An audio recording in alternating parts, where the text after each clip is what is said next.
thought it's time to talk about a subject that I have been avoiding discussing, and that is migraines. Years ago, I used to have a lot of migraines.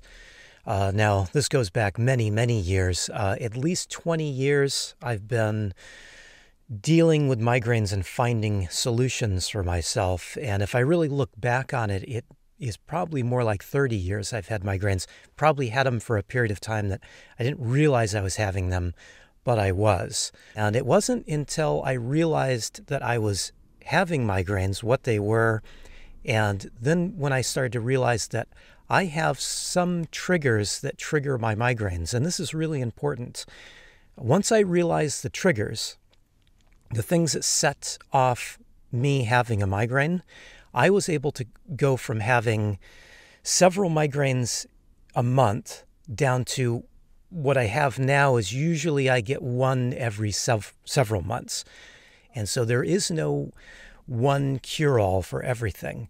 Now, I know a lot of people talk about medication, and they try to say that medication is the best way to go, whether it's medication from a doctor or taking something like ibuprofen or aspirin.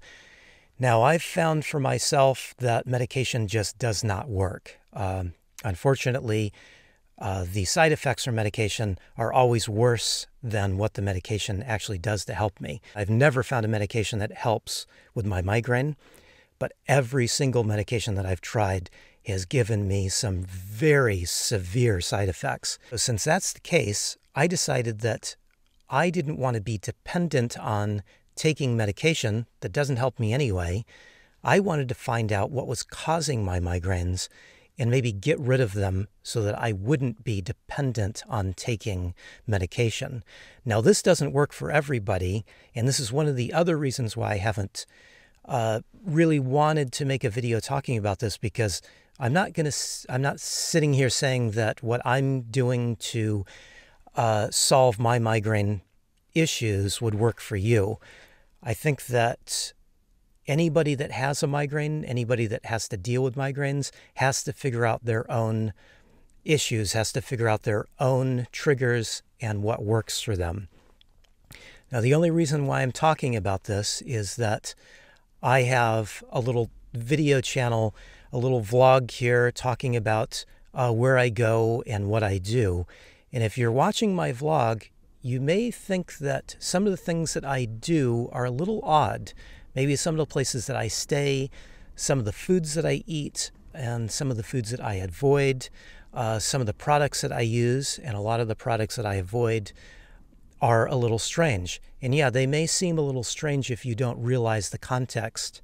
So here, I'm just going to talk about some of the things that I find are my triggers, some of the things that trigger my migraines, and what I'm doing to avoid getting the migraine in the first place.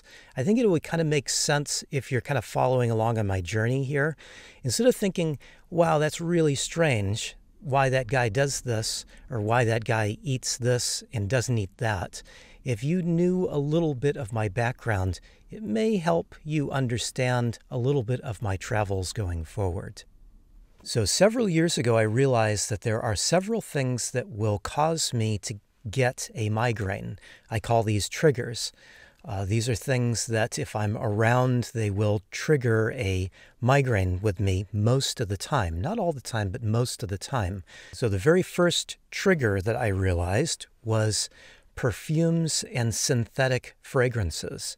So natural fragrances don't seem to bother me so much, but synthetic ones do. So something like colognes or something like room air fresheners, scented candles, even synthetic fragrances that are put in laundry detergents. These are all things that cause me to have a migraine, that will trigger a migraine.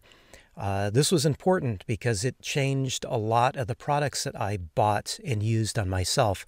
A lot of personal care products have synthetic fragrances in them.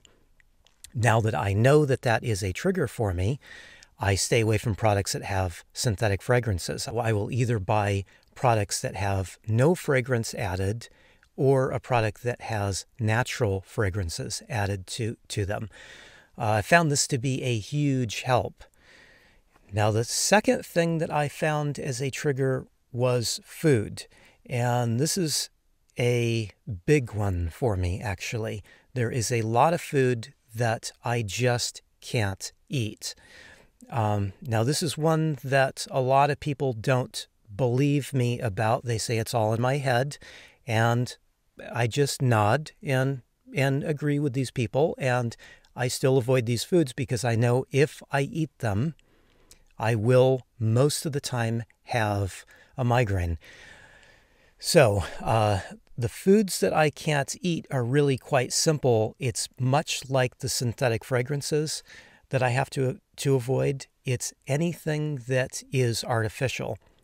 Now, this is a big thing because if you look at most packaged food, if you look at most food that is sold in most grocery stores and most fast food outlets and really most restaurants, they have synthetic products added to them. So these are products that I have learned to look at when I'm buying my food. So anything artificial, anything that you see that says artificial flavor, artificial color, these are all things that I just have to avoid. This may seem like this would be a problem, and it is from time to time depending on where I am. When I'm out in the middle of nowhere and there are not a lot of food options around, if I'm in what some people call a food desert, I happen to be in a regular desert where there was absolutely nothing around, this can be a problem. If I'm around big cities and I have choices of going to places like co-ops, natural food stores, and Trader Joe's, these are places that sell products, food products that are more natural and that don't cause me any problem. Now, I've resorted to reading ingredient lists on anything that I buy that happens to be prepackaged. I still eat prepackaged food. Still eat a lot of prepackaged candy and cookies and things because I don't have an oven. I can't make those myself, and so I buy those. But I just need to be aware that I'm buying something that doesn't have artificial colors and flavors and additives to them. And like I said, if I'm in a major city, this is not a problem at all. And if I'm not, I just don't have those products. I stock up on them when I can, and if they're not available, I just don't buy them. So if you're thinking that I am doing without somehow, I can absolutely tell you I don't do without ever. Now, when I'm in a city, I do have more options. When I'm out away from cities, I do need to make more of my own food. I don't find anything wrong with that. These days, I've got a lot more time on my hands to spend cooking, and so that's what I do. Now, there are times where I just can't find ingredients that agree with me, and so I do have to wait until I get to a city so I can stock up on those ingredients. It's not a big deal for me. I'm not starving, and it's not really an inconvenience, especially because I know that eating the way I do means I'm not going to have to deal with a migraine. Now, the third trigger, and probably the biggest one, and it's the one that took me a long time to realize, is stress. Stress is my number one migraine trigger. And because I live in the real world and because there's real life happening, that means that every once in a while, I get a migraine because I let stress get to me. Back when I was leaving Joshua Tree, I got a letter in the mail that could have been good news and it could have been bad news. And instead of just not focusing on that letter, I focused on what could have been bad news with that letter.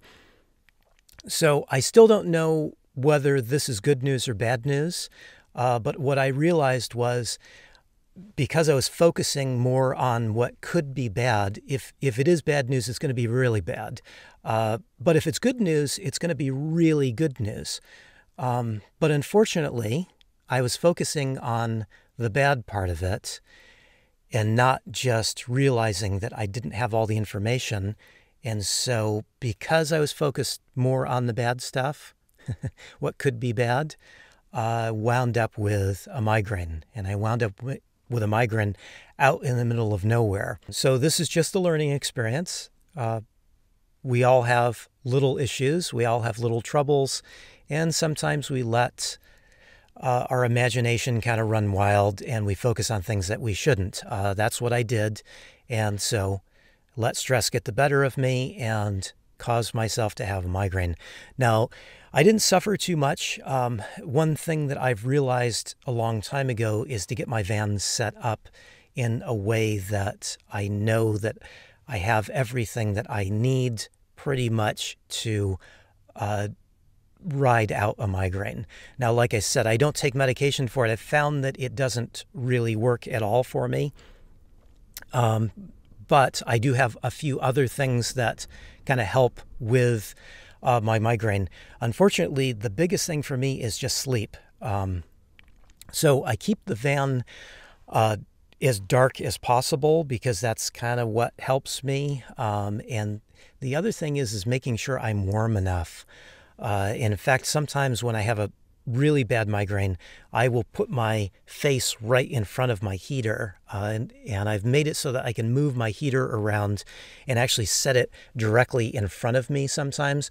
I find that for some reason, and talking to my friends that deal with migraines from time to time, they seem to be the opposite. They need cold.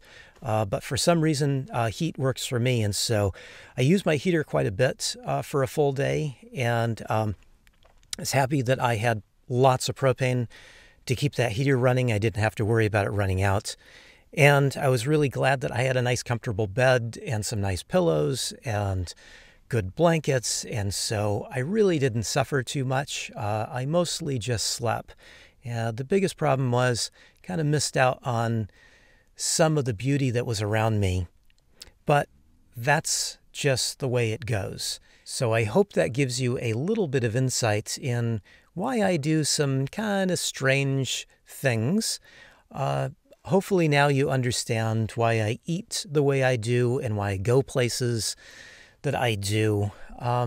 Because really a lot of that is just keeping in mind that I don't want to have a flare-up of migraines. And so what I've been doing, especially over the last 5 years, has really worked. And I say 5 years because I'm coming up on 5 years of living out of this van. And that was the biggest key for me. It was the biggest key in staying away from roommates that use products that disagreed with me. It was the biggest key with having a little bit of extra money. Not that I'm saying van life is cheap. It absolutely isn't. But it is a little bit cheaper to live out of a van, and I use that extra money to buy food that is a little bit more expensive, unfortunately, but it's food that helps keep me feeling well. And also the van is a big stress reliever for me. There's times where I realize because I need to make just a little bit less money to keep going, that has been the biggest stress relief of all. And that alone, I think, is the biggest thing that has kind of helped keep me from having migraines over the last 5 years. So my whole van life is kind of intertwined with keeping my health good. And that's one of the reasons why, I would say that van life is not the cheapest way to live, and it's not the best way to live. But for me, it's been the best improvement of my life that I've ever had. And that's why I've kind of championed van life for myself, because it works for me. Anyway, I hope you've gotten a little bit of insight on this, and I thank you for listening, and I thank you for understanding just a little bit of what I do and how I live. Thanks for watching. I really appreciate it.